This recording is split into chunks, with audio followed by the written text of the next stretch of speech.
Buckle your seatbelts, ladies and gentlemen. Today we're going on an exhilarating journey into the world of major and minor pairs. Like that one Saved by the Bell teacher, Mr. Dewey, but actually this one's really cool. So here to do the thing is you know who. Hey, what is going on here?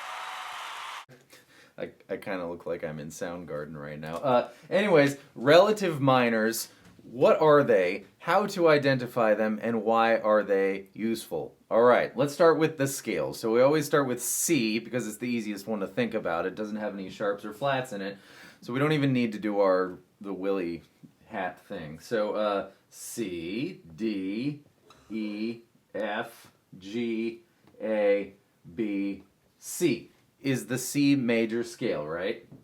When would hamsters wield weapons with horses? We did it right. So every major scale has what's called a relative minor scale, and that is a scale, a minor scale, in which all of the notes are the same, it's just in a different order. C's happens to be A. In fact, every single relative minor scale is the note that's in the sixth position in the relative major scale. So 1, 2, 3, 4, 5, 6. We're going to do the A minor scale because A is in the sixth position, and we're going to use our who here wasn't wearing hats with Willy, which we don't even really need to do because A doesn't have any sharps or flats. We just go A to A, and there's no such thing as H, right? So A, B, C, D, E, F, G, and A. Every single note in the A minor scale is the same as every single note in the C major scale. What makes it different is where you start because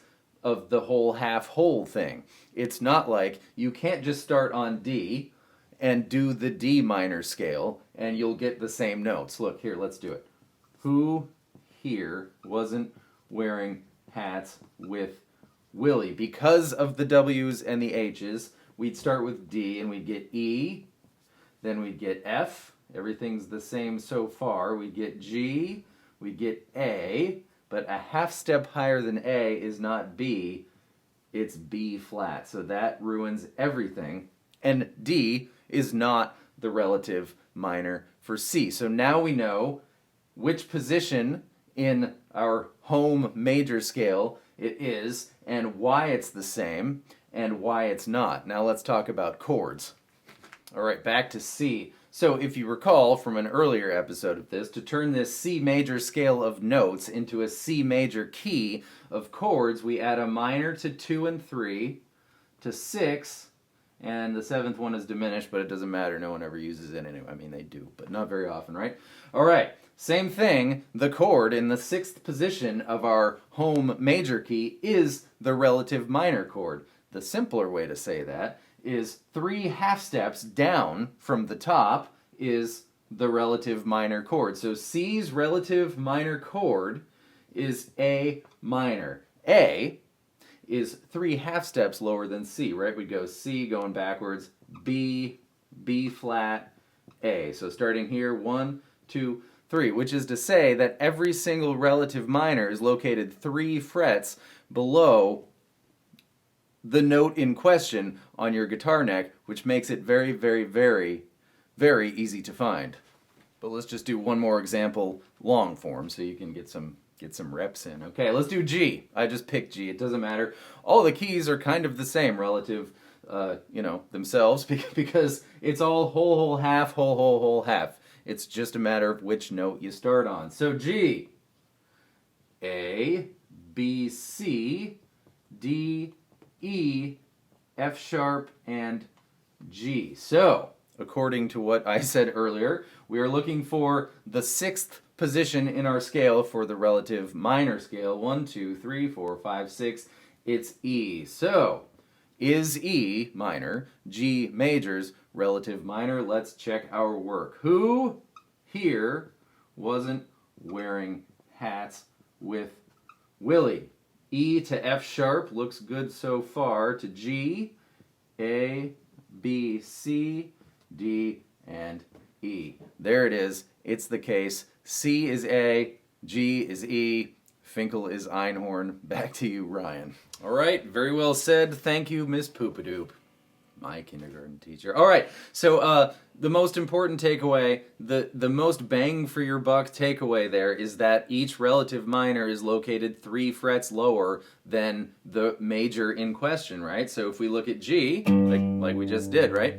3 half steps, 3 frets lower is 1, 2, 3. There you go. E minor, G major is relatives with E minor. You now know every single relative major and minor pair with that one simple fact. What's D sharp's relative minor, or E flat for you music theory grammar police? 1, 2, 3. I didn't know it off the top of my head, but here it is.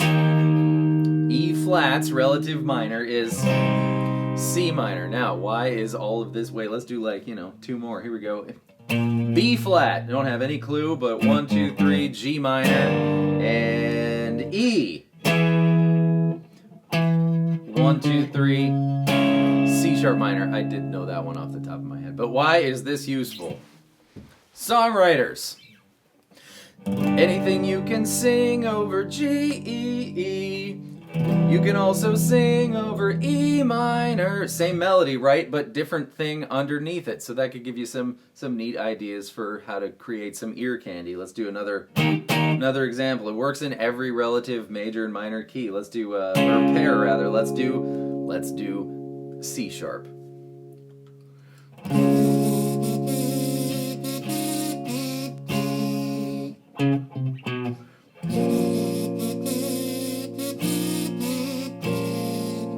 It's a great starting point for a great melody. Navigation, walking the cow, right? C, the song. A minor, that's a relative pair. So you can have a clue in your mind before you go to figure out what it was that you were supposed to remember. The cool thing is, I think, the second half of it, it's been a while since we did this one, but I think, is F, D minor, another relative pair. So a big clue should go off in your head that when trying to remember how to play something, this song, for example, was 2 relative pairs. Then you're not sort of just grasping in the dark at all the different possibilities. But when you recognize something that you recognize in something, whether it's music or anything at all, it becomes much easier to remember, right? So every time you see G and E minor, Nirvana, you should be thinking to yourself, relative pair, because then you're just remembering one thing as opposed to 2 things out of the possibility of endless things. It's helpful. And thirdly, I'm sure there's more, but this is all that's coming to mind at the moment. Where on earth do we solo? Let's say we have a song that's in the key of D major.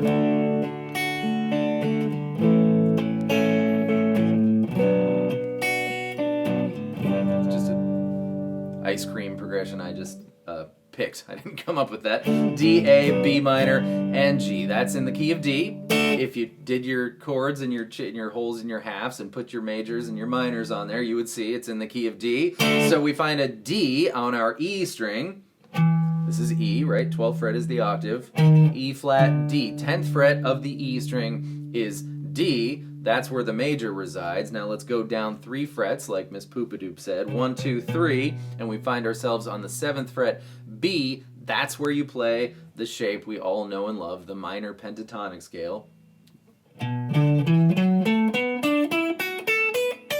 To solo over your D major progression or song or what have you. That's how you know. I feel like that's a really important point. D, 1, 2, 3, minor pentatonic. 7, 10, 7, 9, 7, 9, 7, 9, 7, 10, 7, 10.